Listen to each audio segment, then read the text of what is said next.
Hello everyone. Today we are going to study isoquant. Isoquant comes under producer's behavior and supply. Isoquant curve. Let's see the meaning. It is also known as isoproduct curve. Iso means equal and quant means quantity. Iso का मतलब होता है बराबर और quantity मतलब equal quantity. Iso product भी वही हुआ. आइसो मतलब इक्वल हो गया और प्रोडक्ट तो आप जानते ही हैं, उत्पादन. First see the assumptions. अब इनके बगैर जो है वो ये काम नहीं करेगा. ठीक है, तो अजम्पशंस हमारा ज़रूरी है. फर्स्ट है there are only two factors of production. दो फैक्टर्स ऑफ प्रोडक्शन का मतलब है कि प्रोडक्शन करने में दो ही फैक्टर्स का इस्तेमाल किया जाता है, उससे ज़्यादा का नहीं, जैसे लेबर और कैपिटल. दूसरा है कांस्टेंट टेक्नोलॉजी, यानी टेक्नोलॉजी जो है वो सेम रहेगा और वो उनमें चेंजेस नहीं होगा. जिस स्टेज पर है टेक्नोलॉजी वैसा ही रहेगा, उसमें कोई इम्प्रूवमेंट या उसमें कोई गिरावट नहीं होगा. Factors of production are divisible, यानी कि आप लेबर और कैपिटल दोनों को डिवाइड कर सकते हैं. आधा लेबर भी हो सकता है क्योंकि हम लोग इसको क्वांटिफाई करेंगे इसीलिए. और मैंने पहले भी आपको बताया लेबर और लेबरर दोनों अलग अलग चीज़ें होती है. ऐसा नहीं है कि हम आदमी को आधा कर देंगे. ठीक है. तो लेबर जो होता है वो होता है श्रम, और लेबरर जो होता है वो होता है श्रमिक, यानी काम करने वाला. तो हम लेबर को डिवाइड कर सकते हैं. फुली एफिशिएंट कॉम्बिनेशन, जो भी कॉम्बिनेशन होगा इन दो फैक्टर्स का, क्योंकि there are only two factors ना, तो जिन दोनों का फैक्टर्स का जो कॉम्बिनेशन होगा वो बेस्ट होगा अपने आप में. ठीक है. एक और है फैक्टर्स कैन बी सब्सटीट्यूटेड, यानी कि एक फैक्टर जो है वो दूसरे से सब्सटीट्यूट किया जा सकता है. अगर दो कैपिटल है तो उससे उससे हम दो अगर हटाते हैं तो उसके बदले चार लेबर या जिस भी रेशियो में हम उसको सब्सटीट्यूट कर सकते हैं एक के बदले दूसरे को. ठीक है. चलिए अब डेफिनेशन देख लिया जाए इसका. It shows various combination of two factors of production which gives equal level of output.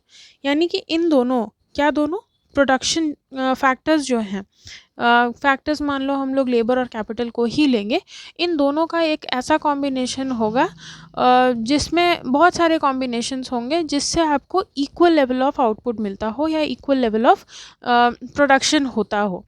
यानी आप एग्जांपल के थ्रू देख सकते हैं कि मान लो अगर 10 क्वांटिटी का होगा प्रोडक्शन, तो लेबर और कैपिटल कितना भी लगा लें, 1, 4, 2, 8 ऐसा भी कर सकते हैं, लेकिन उसका जो प्रोडक्शन लेवल है वो सेम रहेगा.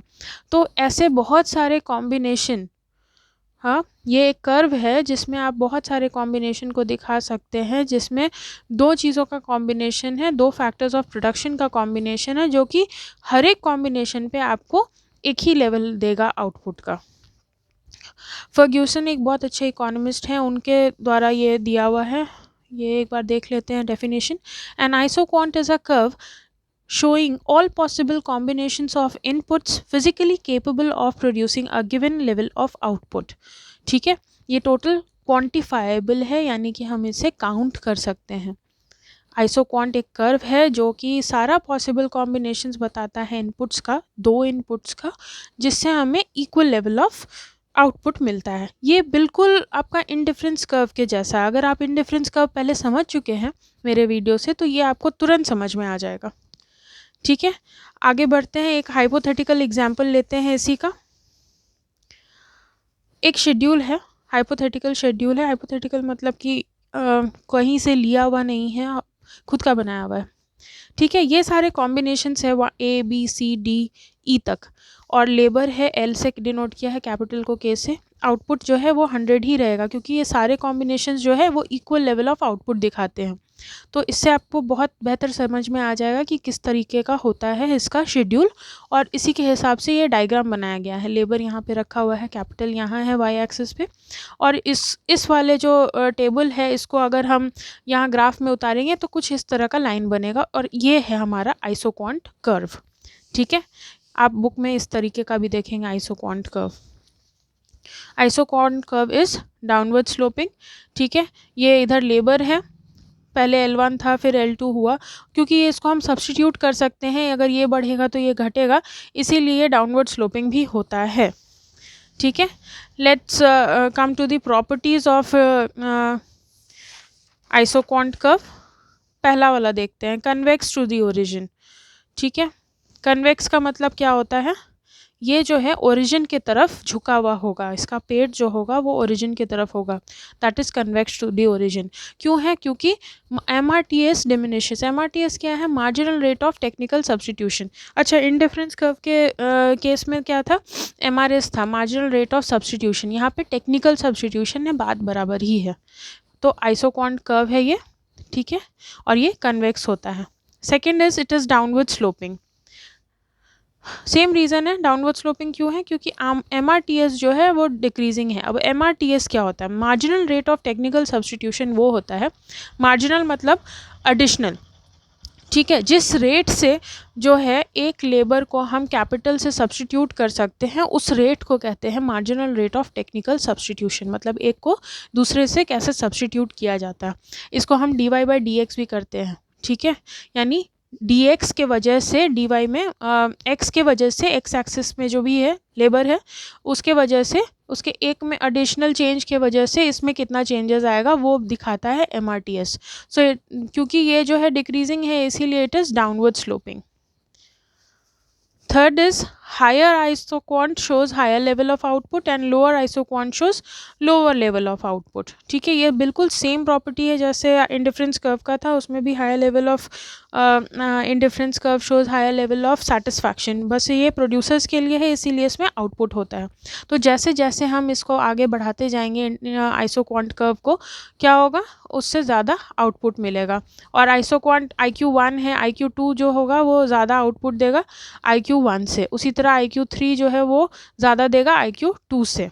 ठीक है, the fourth one is isoquant curve never intersect each other. एक दूसरे को ये दोनों बिल्कुल भी इंटरसेक्ट नहीं कर सकते। क्यों नहीं कर सकते, इसका रीज़न जो है वो पिछला वाला प्रॉपर्टी है, क्योंकि एक आइसोक्वांट जो है वो दूसरा लेवल ऑफ आउटपुट दिखाता है और दूसरा आइसोक्वांट दूसरा लेवल ऑफ आउटपुट दिखाता है। अब 100 और 110 दोनों सेम तो नहीं हो सकता ना, इसलिए ये दोनों एक दूसरे को इंटरसेक्ट नहीं कर सकते। ये इस पॉइंट पे तो सेम वैल्यू होगा, इसीलिए ये दोनों एक दूसरे को इंटरसेक्ट नहीं करते।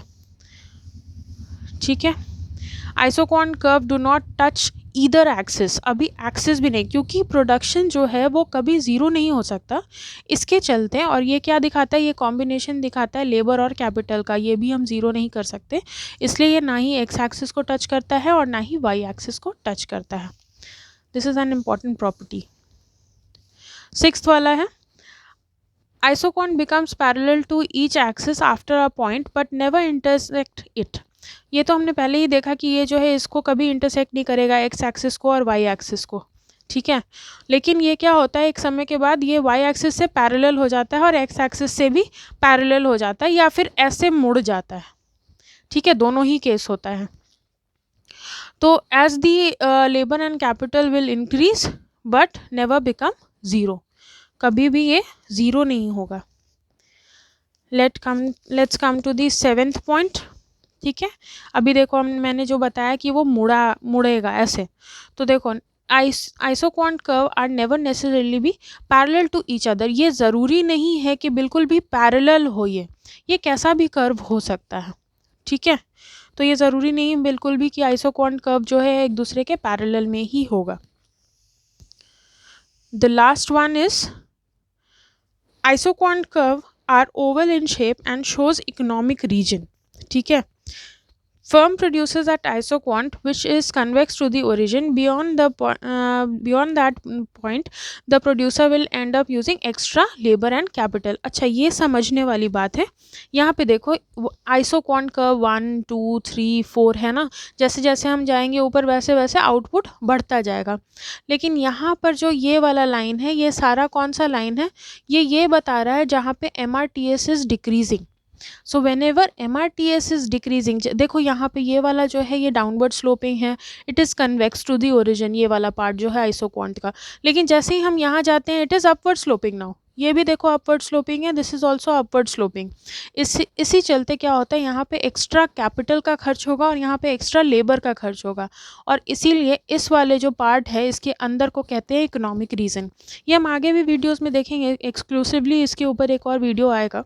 लेकिन फ़िलहाल आप ये समझ लीजिए कि जो आइसोक्वांट होता है वो लगभग ओवल शेप का होता है ऐसा, ठीक है। और इससे एक प्रोड्यूसर जो है उसको मदद मिलता है समझने में कि उसको कहाँ पर प्रोडक्शन करना है और लेबर और कैपिटल का किस तरीके का प्रोडक्शन का कॉम्बिनेशन लेना है, ताकि उसका जो प्रोडक्शन है वो मैक्सिमम एफिशिएंट हो, optimum use of capital and labour हो और बहुत एफिशिएंट उसका प्रोडक्शन प्रोसेस हो, ठीक है, जिससे वो मैक्सिमम आउटपुट गेन कर सकेगा। मैक्सिमम आउटपुट गेन करेगा तो मैक्सिमम प्रॉफिट भी गेन करेगा। So these are are properties of isoquant curve. और आइसोक्वांट मैप भी यही होता है। देखो ये वाला जो आइसोक्वांट कर्व है ना, ये सारा जब हम एक जगह एक इसमें बनाते हैं, ग्राफ में बनाते हैं, it is known as isoquant map, ठीक है। जैसे इंडिफरेंस कर्व का मैप था ना, वैसे ही। Okay, thanks for watching. Do subscribe this channel and Happy New Year to all of you. Thank you.